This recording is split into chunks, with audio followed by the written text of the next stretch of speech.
Korban meninggal dunia kasus ledakan kompor mayat saat upacara ngaben masal di Setre Desa Adat Selat, Desa Bleike, Kecamatan Blabatu, Gianyar kembali bertambah.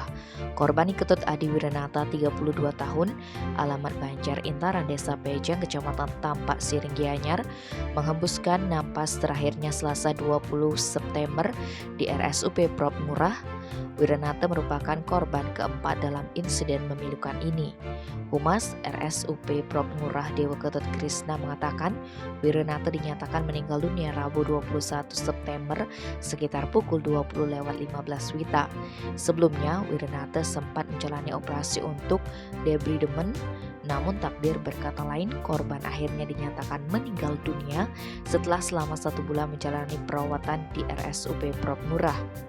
Korban Wiranata mengalami luka bakar 60% karena saat kejadian berada dekat dengan ledakan bersama Oscar yang telah dinyatakan meninggal dunia lebih dulu.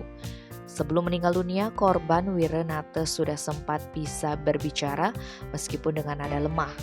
Semasa hidupnya, Wiranata juga dikenal sebagai pemain musik. Dia menjadi drummer grup band rock Bali. Seperti diberitakan sebelumnya, insiden ledakan tabung kompor mayat di Desa Adat Selat, Bleike, Blabatu, Gianyar menyebabkan 10 orang mengalami luka bakar. 6 orang diantaranya bahkan harus dilarikan ke RSUP Prop Ngurah karena mengalami luka bakar di atas 50%.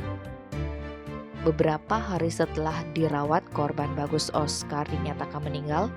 Disusul Ikadek Gian, kemudian Ikadek Dwi Putra Jaya juga dinyatakan meninggal dunia, dan terakhir korban Iketut Adi Wiranata yang dinyatakan meninggal dunia.